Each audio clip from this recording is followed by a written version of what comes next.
छात्रों, क्रम से जो काव्यांश पढ़ रहे हैं, हम अब जो आगे काव्यांश पढ़ेंगे वो इस तरह से है। बिना दवा दर्प के धरनी, स्वर्ग चली आँखें आती भर।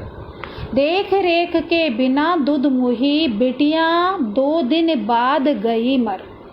तो यहाँ देखिएगा कि पहले जो पूर्व वीडियो थे उसमें हमने पढ़ा था कि किस तरह से जो किसान होता है पहले उसका बेटा को मार देते हैं कारकुन, यानी कि लाठी वाले जो जमींदार के होते हैं लठैत।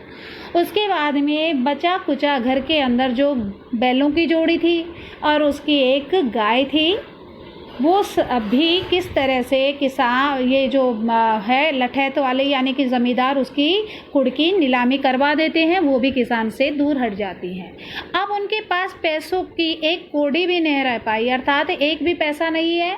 और उनकी पत्नी अपने बेटे के दुख के अभाव में, अपनी परेशानी के अभाव में बहुत ज़्यादा बीमार पड़ जाती है। बिना दवा दर्पण के धरनी, अब यहाँ ध्यान दीजिए, दवा दर्पण मानी दवा आदि, धरनी मानी पत्नी। स्वर्ग जानते हैं, स्वर्ग चली गई। और दूध मुही का मतलब है दूध पीने वाली छोटी बच्ची, अर्थात अभी अपने माँ का दूध पी रही है। तो अब वो कवि इसके बारे में बता रहा है। कवि कहता है कि किसान के दुख का अंत अभी भी नहीं हुआ। किसान की सारी संपत्ति तो महाजनों द्वारा नीलामी करवा देने के पश्चात उसके पास एक कौड़ी भी नहीं बची। ये पूर्व प्रसंग लिया है बेटा अपन ने। ऐसी विपरीत परिस्थिति में उसकी पत्नी के बीमार होने और दवा के लिए धन का अभाव होने के कारण वह भी स्वर्ग चली गई। बिना दवा दर्पण के धरनी, स्वर्ग चली आँखें आती भर। अर्थात अब किसान के पास फूटी कौड़ी भी नहीं रहती और उसके बेटे के और घर बार के दुख में उसकी पत्नी ज़्यादा दुखी हो जाती है, बीमार हो जाती है। इस अवस्था में किसानों ने अर्थात उनका सही से इलाज नहीं करवा पाता, दवाई नहीं दिला पाता, वह भी मृत्यु को प्राप्त हो जाती है। अब इतना ही नहीं होता है, देख रेख के बिना 2 मही, बिटियाँ 2 दिन बाद गई मर। कि अब उसकी बेटियाँ है जो है वो बहुत छोटी है, तो उसकी देख रेख नहीं हुई और उसकी पत्नी की मृत्यु के पश्चात 2 दिन बाद ही उसकी बेटी भी मृत्यु को प्राप्त हो गई, जो बहुत छोटी थी। घर में विधवा रही पोतू। अब यहाँ पर देखो कि बेटी का यहाँ पर बताती है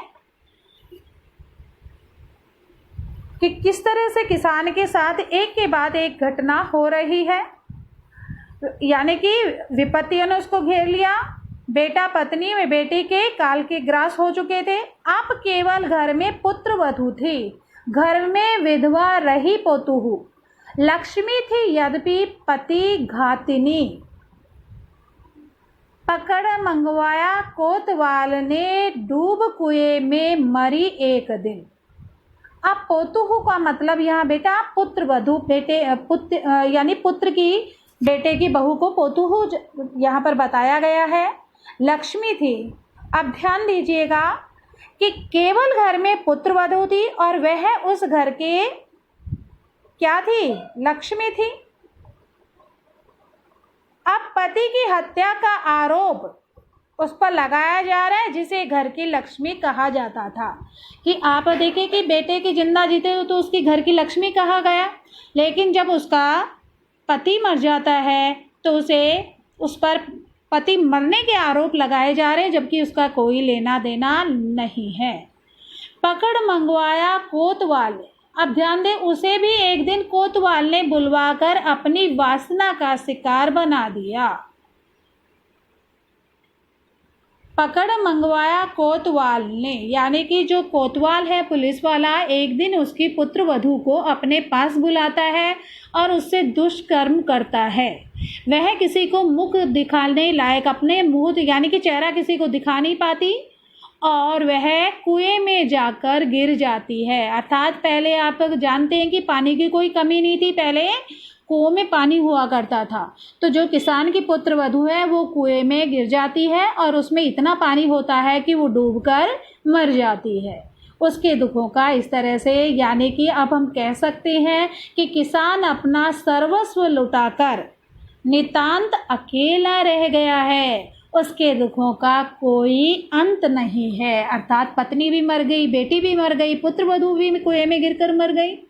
अब इसका काव्य सौंदर्य इस प्रकार है। प्रस्तुत काव्यांश में कवि ने किसान पर होने वाले पुलिस के अत्याचारों का भी मर्म स्पर्शी अर्थात हृदय को छूने वाला वर्णन किया है।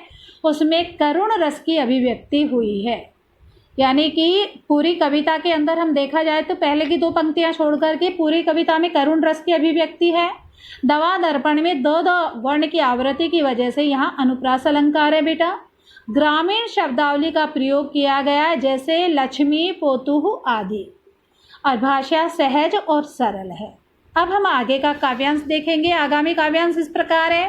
खैर पैर की जूती जोरू न सही एक दूसरी आती, पर जवान लड़के की सुध कर सांप लोट न फटती छाती। बड़ी ही विडंबना यहाँ दर्शाई गई है किसान की। क्या कह रहे हैं देखिएगा।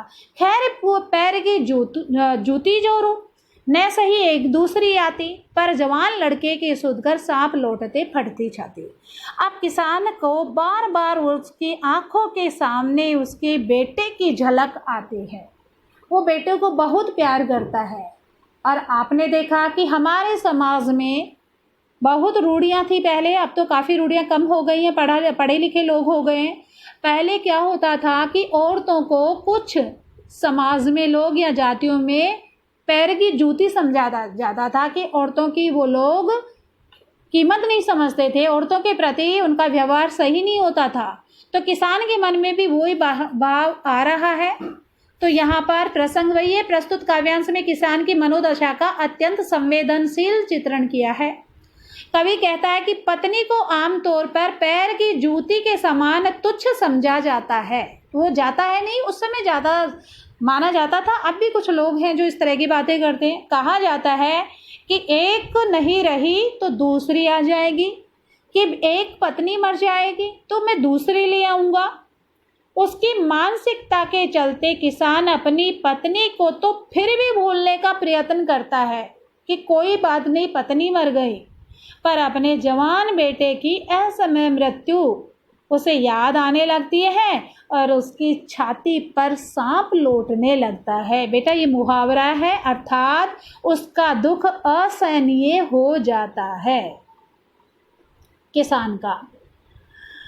पिछले सुख की स्मृति आंखों में क्षण भर एक चमक आती है। अब वो पिछली यादें जो पूर्व मैंने काव्यांश 1 में पढ़ाई थी कि लहलाते खेतों को देखकर, खेत के एक एक तिनके को देखकर वो किस तरह से खुश हो रहा है, अब उसको उस समय की याद आ जाती है। उसके बारे में बता रहे हैं कि क्षण भर एक चमक लाती, कि अपने अतीत यानी बीते हुए समय के सुखद क्षणों का स्मरण होने पर कुछ देर के लिए किसान की आंखें में खुशी दिखाई देती है। सुखद स्मृतियों से बाहर निकलने और वास्तविकता से परिचित होने पर उसी क्षण उसकी दृष्टि शून्य में खो जाती है। अर्थात पहले खुशी के पल आते हैं, फिर वो दुख आता है उनको याद, तो उनकी जो आंखें हैं वो दुख के शून्य में धस जाती हैं, गहरा जाती हैं। एक तीखी सुई के समान तीखी नोक सदृश बन जाती, तुरंत शून्य में गड़ वह चितवन, कि जो वो बातें हैं ना जो उसके साथ घटित हुई हैं, जो उसको दुख देने वाली घटनाएं हैं, बेटे का मरना, घर का नीलाम होना, पत्नी का जाना, बेटी का जाना, और किस तरह से पुत्र वधू का भी कुएं में छलांग लगाना, तो ये सारी की सारी बातें एकाएक उनके मन में आ जाती हैं और वह सुई की नोक के समान उनके हृदय में चुभती रहती हैं। अर्थात सुख की चमक क्षणिक है। जो सुख उनको मिल रहा था ना लहलाते खेत का, वो तो थोड़ी सी देर का था, जबकि दुख का कोई अंत नहीं है। इस प्रकार किसान के जीवन में केवल हताशा और निराशा है, दुख ही शेष रह गया है, खुशी का कोई ठिकाना नहीं रहा।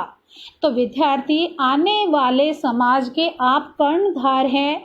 हम लोगों के समक्ष इस प्रकार की कविताएं प्रस्तुत करके कवि अपनी लेखनी के माध्यम से हमें जो समाज में हो रहे अत्याचार, अंधविश्वास, उनकी ओर हमारा ध्यान केंद्रित कर रहा है कि समाज में जो अत्याचार हो रहे हैं उसको सिर्फ अब आने वाली पीढ़ी, भावुक पीढ़ी ही दूर कर सकती है। इसलिए छात्रों, आपने देखा कि किस तरह से सुमित्रा नंदन पंत कवि ने अपनी कलम के माध्यम से जो किसानों के साथ दयनीय स्थिति है, उस स्थिति का हमारे समक्ष वर्णन कर रहा है कि आधुनिक समाज में भी इस तरह की कुछ जगह स्थितियां बनी हुई हैं जो कि किसान वर्ग के लिए ठीक नहीं है। उन्हें भी उनका हक पूरा मिलना चाहिए। वो भी हमारे स्वतंत्र भारत का एक हिस्सा है, अर्थात हमें उनके प्रति या सरकार की उनके प्रति पूर्ण सहानुभूति होनी चाहिए, उन पर अत्याचार नहीं करना चाहिए। तो मूल भाव हमारी कविता का इस तरह से निकला है।